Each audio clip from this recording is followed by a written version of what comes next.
Ассалаумағалейкум достар, мен бүгін сіздерге Сассани әулеті жайлы айтам, сонымен кеттік. Таяу және орта шығыста 3-7 ғасырларда билік құрған Иран әулеті.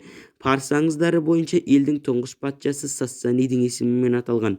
Әулеттің негізін қалаушы Папыктың ұлы Аршидар 224 жылы Парбия патшалығын күйретті де 226, кейбір деректерде 227 жылдары Кетистофонда таққа отырды. Ардишар 1 және Шапур тұсында Иран біріктіріліп, батысы мен шығысында кең байтақ аймақтар қосылды. Сассани әулеті Римнің жеңуі мемлекеттің қайтып Шашшанидің орталық үкімет билігін күшеюге мүмкіндік берді. Зардартушылық мемлекеттікке айналды.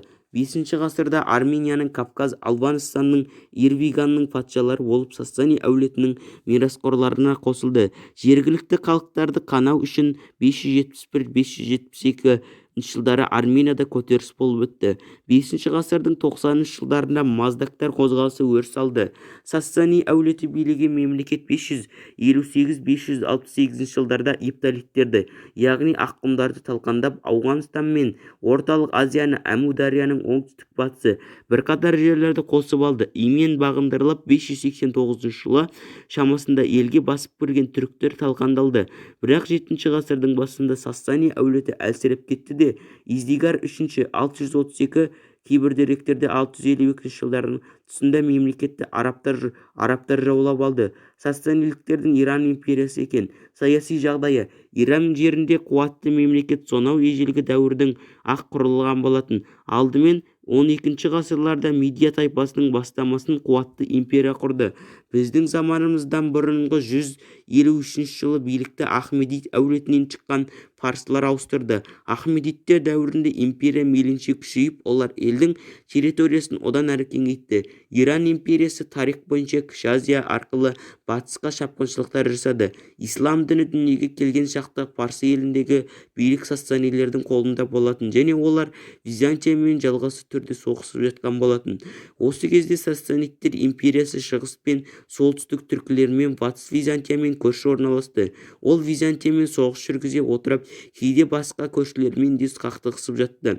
Пайғамбар дүниеге келу уақытына сай келетін жылдары Иранның тағына әділеттілігімен аты шыққан Хорсоп 1 Инчурубян иелік етті. Хорсоп 1 дәуірінде ел ішінде тыныштық орнап, ел сыртында үлкен жеңістерге қол жеткізді, және Византия өзін жеңіліс мойындап, ауыр салықтар төлеп тұруға мәжбүр болды. Дегенмен кейінірек Византия тәрізді Парсы елі де тоқырау дәуіріне бет бұрды. Хорсоп 1-ден соң Парсы елінің тағына отырған Хорсоп 2 590 және 628 жылдарда ғана билік жүргізді.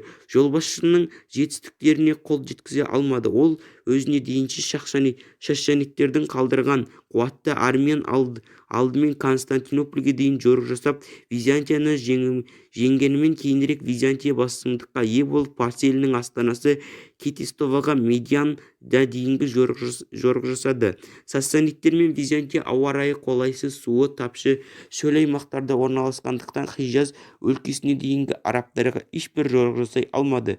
Бірақ араб түбегінің солтүстігі мен оңтүстігіндегі аймақтарды өз қарамағына қаратуға және экономикалық байлықтарын пайдалануға талпынды. Араб түбегінің солтүстігінде Хира, Хинда, Хасейн және басқа да әмірлер мен араб түбегіндегі оңтүстік құнарлы Имен аймағы Византия мен Иранның үнемі көз тіккен аймақтар болып табылды.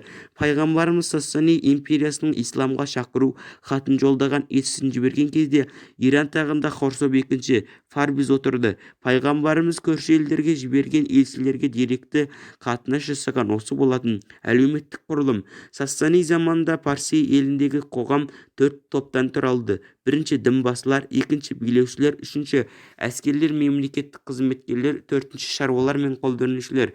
Осы топтарды бастапқы 3-еуі өз дәрежелеріне қарай жоғарғы топты құрды, және бұл атақ әкеден балаға мұра ретінде қалдырылды.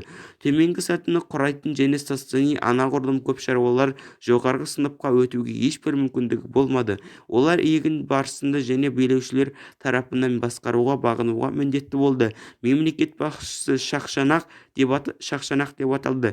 Сенімдері: ислам діні тарала бастаған жылдары сасанидтер империясының ресми діні зороастризм болды, бірақ халықтың әртүрлі сенімге нанды. Олардың бірі көк аспанға, енді бірі жұлдыздарға, келесілері ағаштарға, отқа және өсімдіктерге, енді бірі зороастризм дін жақсылық шайтаны Ахура Мудазо Құмбырзун табынды. Бірақ халық сенімін жалпы алғанда отқа табынушылық құрды.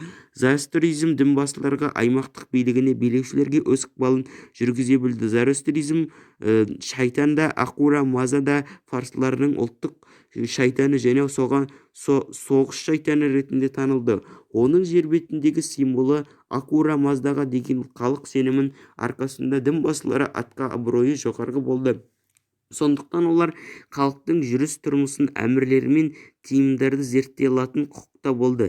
Византия шіркеуінде міндетін ирандыққа отқа табыну рәсімін жүргізіп, дін басылары және олардың қолындағы пұтханалар атқарылды. 12 ғасырда пайда болған маздық өзін зороастризмнің ізбасары ретінде танытты және қоғамда уландыратын идеялар насихатталды. Византия елінің қалаушылар арасында әділеттік қатынас орнады. Қанаушы топ шексіз байлық арасында молшылық пен ысырапшылдықтың орны бесер ауыр салықтармен қаналған елеушілер тап бір үзім нанға зар болды. Күзетшілер әлсіздерді мейлінше қанады.